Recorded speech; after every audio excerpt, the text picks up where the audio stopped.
All right. So people filter in and out here. This is how to fail effectively. Today, I think one of the things I've been thinking about a lot in business and for myself and for everybody else and all my clients and all of those things is about how we teach ourselves to think about failure. So I think the first thing, like as a teacher I know, as a human I know, is that like we fail. Like it is. There is no way around this. Yeah. But it is on us to define what it means. We can't not have failure. We have to have it. And actually, if you own a business, you have to have more of it than the average human. And that's part of like, I decided to have this adventure of running my own thing and figuring it out. Like, Mhm. choose your own adventure, you chose to climb the mountain. Like, this is what Yeah. happened. Yeah. But we get to define what it means and how we think of it and how we respond to it and all the other stuff. And I think a lot of times what happens with failure is the world tells us what we should think of it, and we haven't taken the time to define it internally ourselves. And that's where this all falls apart. So for me, effectively failing has nothing to do with actually the mechanics of it so much as it is how you manage it in your head. Mhm. That changes honestly everything. It's the difference between being able to move forward from it and not. Essentially, it's the difference between getting to the place where you're going and feeling just hanging out here in your snowdrift hoping for the best. Yeah. Like that's not going to work. So I think that, you know, changing with these four ideas is how we take like raw material that is failure and turn it into fuel rather than into like tragedy. Yeah. A lot of the time like to do with it. Yeah. Yeah. So the first step is legitimately deciding, like intentionally having a conversation in your head about Mhm. how you human want to think of failure. Yeah. It literally. For me, I have a particular version of it, and I'll show it in a second. Mhm. But, option one is that failure is the worst thing that can happen to me. That, Mhm. like, all the people will make fun of me, that people will think I made a bad decision. It's not just because how we think about it. If failure is a tragedy, if it's a disaster, most of the disaster is in how we think the world will react to us, right? That's the worst part. Like people won't like us or they won't do business with us or we like I'll have done it wrong and people will laugh at me. All of the like thoughts we put in our heads about other humans rather than our own stuff is like the extra layer of candy coated crazy over the top of things, which is super Yeah. healthy. It's what we're taught in school. Is if you Absolutely fail, you're a failure. That's it. It's correct. And it's what you're taught in the business world too. Like people flame out and it was a disaster and that's it. Like they had to give up. yeah. No, that's insane. So for me, I think I don't actually ever think anything is failure. I have decided that that is not something I think exists. And as insane as that sounds to people, I get to decide whatever the heck I want. Mhm. For me, I have chosen in my brain to decide that failure is every time learning. It is nothing else. It is simply my version of how I learn. I apparently need to learn by falling on my face. That just is. Like, I'm stubborn. So Yeah. be it. We're all like that. And so there's this little, thing teachers hang up in their classrooms that failure is your first attempt in learning. And it can also be your fifth or your 14th or all the other things. But I personally, like for me, I don't believe in failure. I have just decided I don't. I have decided to believe that my job is to learn. And if the failure is what happens that creates that lesson, super. Like that's the way I have to get to it. And sometimes I have to repeatedly bang my head on it, like the stubborn human that I am, to to learn. And that's okay. that's the way we people do this. It's my job is to learn. Ooh, wrong way. So the question I think about all the time in relation to this is, what's my responsibility in this? So if I define failure as learning, then what's my responsibility? Well, my responsibility then is to take whatever failure and figure out what I was meant to learn. To sit down and think about how it was actually a learning opportunity, and that makes it not a failure. Mm-hmm. But I have to take that responsibility. Nobody is going to stop me in the street and go like, you know, that disaster you had the other day? Here's what you should have learned from that. Here's the lesson.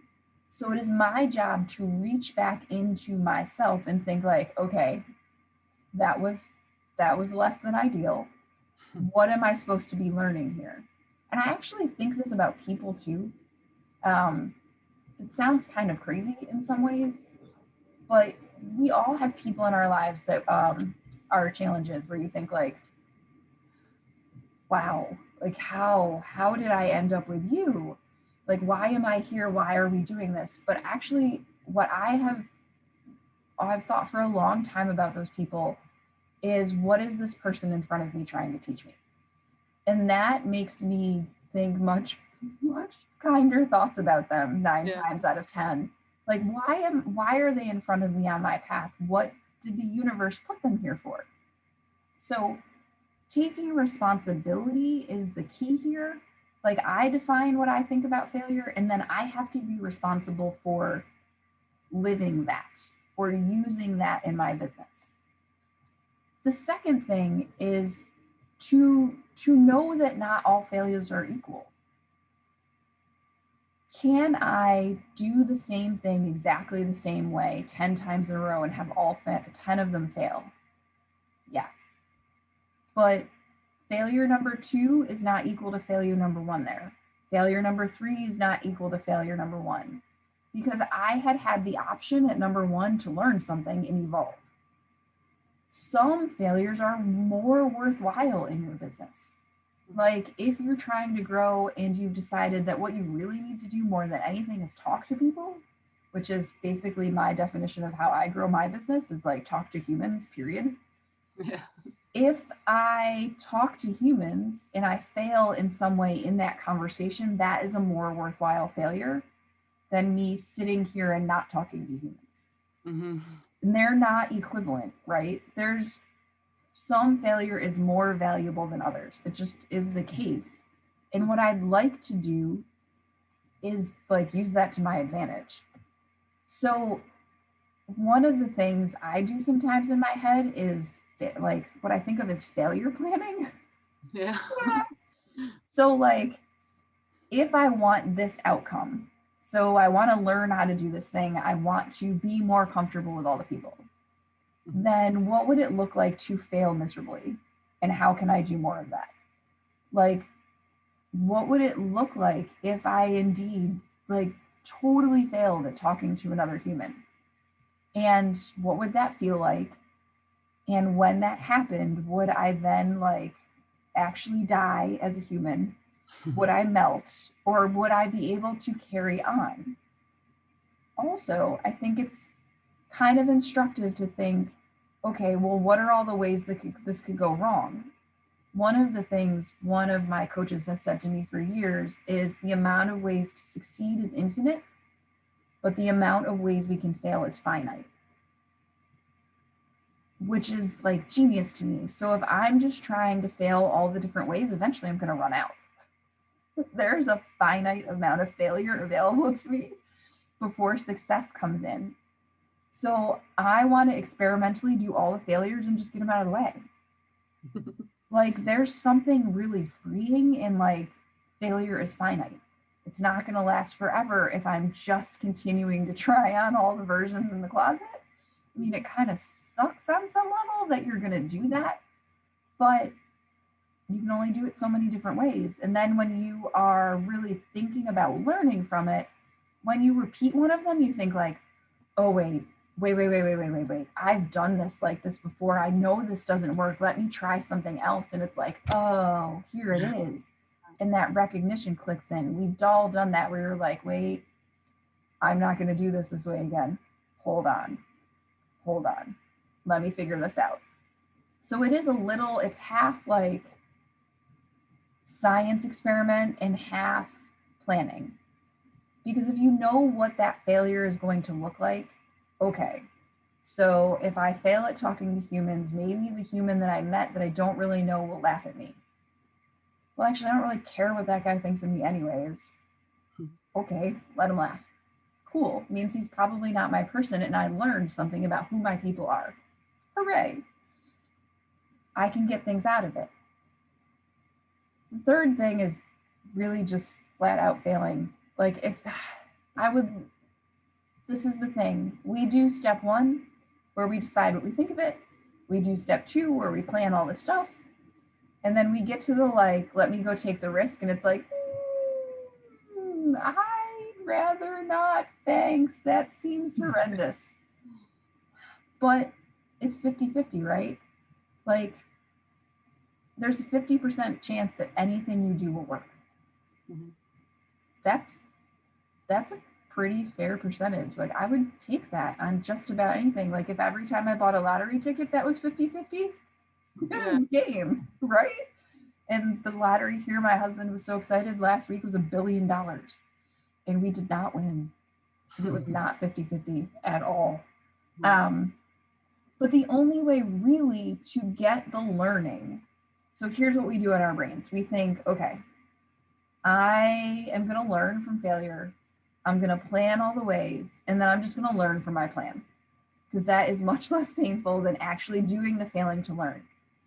But it's like practicing introducing yourself to people without people. Mm-hmm. It only carries for so long, and you can't learn from failure that hasn't actually happened yet. It's not the same. We would like to. We humans are really like, no, but I can figure out what would happen next. Mm. We can plan 17 steps in our heads, but that's not ever how the steps actually work out. Yeah. Because we have those unpredictable humans on the other side, and that's just the truth of it. So we have to actually do the things. And then here's the worst part of it. This is the worst part of it for me, is not only do you have to fail, but you have to feel the feelings that come with it. And this is the part where I want to crawl under my desk and just wilt, like the flower that didn't get any water. But it's the truth. So, you have to fail and do the thing wrong, and then you have to feel uncomfortable. And you have to feel silly. And you have to feel like maybe you pushed that person a little too far, or that you didn't say the right thing, and ugh. And you have to feel those things that are really unpleasant. But without those feelings, the good ones, actually, we don't get either. Mm-hmm. So if we're not willing to feel the icky ones, then the good ones don't get a chance to come out. The key here is feel the feeling, and go okay, wait, I'm feeling this feeling. And not to hang out there and sit down in the mud puddle and be like, oh, it's so bad. Yeah, that's, I told you so. Right. And not beat yourself over the head with it. It's not fail and judge. Mm-hmm. It's fail and feel. Mm-hmm. It's not wrong that you're feeling that. That's the thing that I get caught up in all the time. Well, I feel really bad about this. I must be doing it wrong. But that's not it. I just have this feeling, and that feeling is okay. And now I know it's here, and I'm going to keep going. I'm not going to sit in it and be like, oh, I'm the worst human ever. Because I'm not, and you're not, and none of us are. All right, and then here's the last thing. Failure creates fuel. That's simply the thing at the end of the day. And the only way to make failure, the only way not to have this work is to not acknowledge the failure and have them at all. The only way that you don't get to learn from failure is if your failure is not doing, right? And then even then you're learning that not doing isn't doing you any good. Great. The idea that our businesses are fueled from the outside by like the input people give us is backwards. We are self-sustaining systems. We create our own fuel. We fuel our own businesses by evaluating the crap out of things. By going, this is what I did. This is how it went. This is what happened. Like, okay, we do the thing, we fail miserably, and we create some sort of data set. In my mastermind group, they have an acronym which is particularly apt. It's called DIE. It's do, investigate, evaluate. Like, it's, you just like do the thing, you investigate how it went, you look at the evaluation of it, and you move on. Like, and then you do it again, you die some more. Like, it is apt. Like, you repeat. Every now and then, one of us will post something in there, and somebody will just write "die" in the messages. And to anyone on the outside, it's like, that's horrible, but that's not what they mean. And so, one of my favorite questions to think about when we fail, we ask ourselves, we're really awesome at like, okay, where did this go wrong? But I don't need to teach anybody to ask that. That's just simply not necessary, because we're awesome at analyzing all the ways it was a disaster. But what does this experience teach me about my strengths is like my favorite. Because that's me going like, okay, I did this. And I can walk away thinking I'm really good at something. What is it? What does it teach me about what I'm really good at that I can then leverage into more and more and more? Like, I can walk away thinking, what does this experience teach me about how I want to grow? What am I meant to learn from this? Rather than, what do I want to, why was this a mess? Well, there are lots of reasons it's a mess. Mostly it's a mess because I'm a mess. Like, that's the way this is. In the end, what matters is, what did I learn from this? How does it help me be a better me? Mm-hmm. And if that's what I'm walking away with, then the next time I'm just that much better. And we grow as humans incrementally. We expand incrementally. Like, we are not at 5% today and 100% tomorrow. It's just like 1% better all the time. So if we are looking at our disasters, for lack of a better word, and thinking like, okay, how is this fuel for growth? Then we're just getting a little bit better and a little bit better and a little bit better. And that's the deal there. Like, that's everything. Because nobody's business. And even though there are people online that will legitimately be like, I made this overnight, they're lying.